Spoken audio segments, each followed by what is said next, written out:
I had histamine buildup. Any suggestions to clear this? Okay, it's going to be back to a couple of things. All right. Number one, do you have histamine buildup? You say you do. But here's the problem with histamine. Can't get a good reading. Can't get a good physician to figure it out. If they do figure it out, what scale is it on? How did they figure it out? Is it faulty blood testing? Is it trendy creations? Trendy creations. The histamine trend that happened where then all of a sudden they're testing for histamines, but they really can't, but they kind of can, but they can't, but they can, they can't. Because really, it could be a scam. I'm just letting you know, right? So let's just say histamines are real. You got a histamine problem. It's really happening. Let's go into it now. Okay? I'm not saying I'm anti-histamine. That's not it. Don't get the wrong idea. I'm just trying to get you to think. I'm trying to get you guys to think. That's all, you know? Medical medium information has blown the hood off of so much stuff out there and is always right. Yes, it's proven right all the time. Right down to Harvard saying Epstein-Barr creates, you know, multiple sclerosis. Medical medium information, it's proven right all the time, all the way down to all the heavy metal information that's out there now, all taken from Info.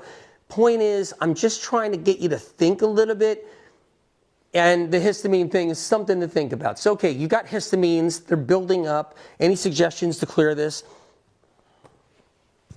You got to do this right here.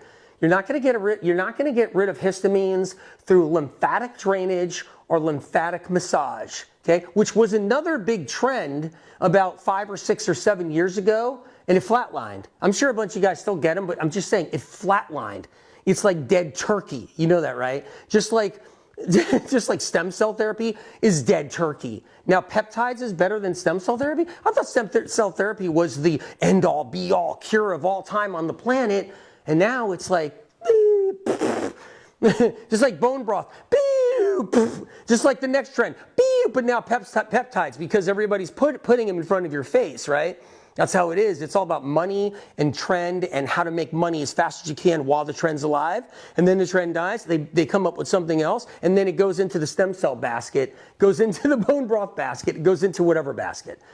Histamines is about getting your liver corrected. Critical. You get the liver corrected, then your bloodstream doesn't become dirty blood syndrome. Medical medium term. Dirty blood syndrome. Dirty blood means that anything collects in it, means that whatever they test you for is going to ring. Ring, ring, ring. Histamines, rings. I mean, everything's going to ring when you got dirty blood. It just is. So keep in mind, that's what it means. Histamine issues, histamines being built up in your system. They can, you know, they're detecting histamines in one way or another. It means dirty blood syndrome. It means liver has to be corrected or your histamines will stay high. But there's one more trick to it. Now, ready for this? Pathogens.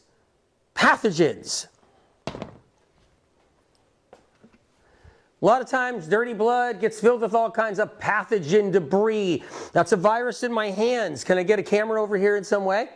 It's a virus in my hand, right? Yep, there it is. See the virus? And get ready for this. You see the bacteria? Dirty blood syndrome also means could have a lot of pathogenic material in your bloodstream. That pathogenic material does not get detected by current medical tests. Okay? Get ready for this. Instead, alarm bells ring. C-reactive protein, get ready for this. ANA, anti-nuclear antigen, get ready for this. Histamine,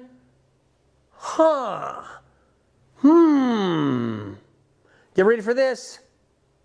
Gene mutation, get ready for this. Spirochetes in the bloodstream, get ready for this. See what I'm going at? See what I mean? Get ready for this. Biofilm. Get ready for this. What happens is when your blood is dirty and your blood is filled with so much pathogen byproduct, it triggers off everything. It'll trigger off an HIV test. It'll trigger off an HIV test. The one thing about HIV that really, really sucks, okay? The one thing, because HIV wasn't killing anybody. Keep in mind, it wasn't killing anybody. It was a whole bunch of other stuff.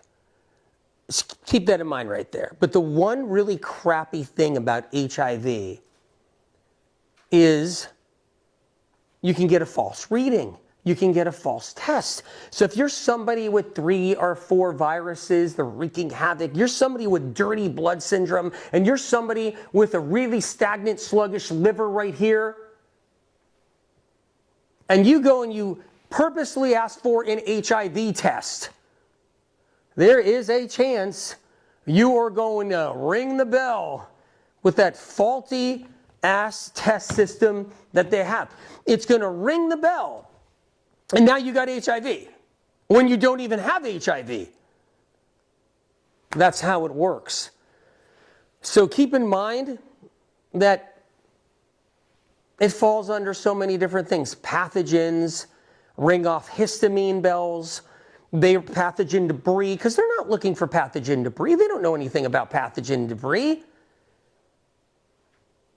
And the sad part is when C came to town in 2020, when C came to town, right? When CO came to town, there were a couple of doctors that seemed like they were on the forefront. They seemed like they were like really trying to get the answers out to people about CO in 2020.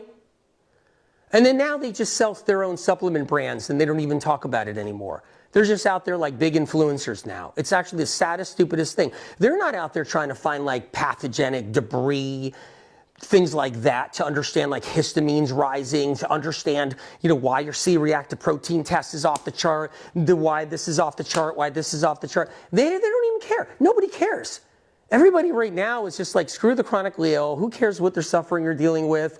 Just take our products. That's what they do now. That's what the podcast doctors do too. It's really sad. Anyway, when it comes down to histamines, you got some dirty blood syndrome going on there. Probably got some pathogenic debris in there. Could be an Epstein-Barr, could be a shingles, could be an ASV, could be like a herpes simplex 1, could be a herpes simplex virus, could be any of those, HHV6, HHV7. You got some different bacterias in you too. Maybe a cyto. You got a cyto, and all of it together, producing material, all in here. Stuff is pissing out of your liver into your bloodstream day in and day out, in the morning, at night. You're on a high-fat diet, so it's just all staying in there. And you go, and the doctor, the healthcare provider, the naturopathic guy, the chiropractor guy who thinks he knows everything, the, whatever doctor that thinks they know everything, they're going to say you're high in histamine, that must be your problem, and that's why you're sick. Anyway, bring this information to your doctor and, and do whatever's right by you with you and your doctor. But it's a good talk. It's really good information. Let's go into some more. There's Liver Rescue right there. Do you guys have these books?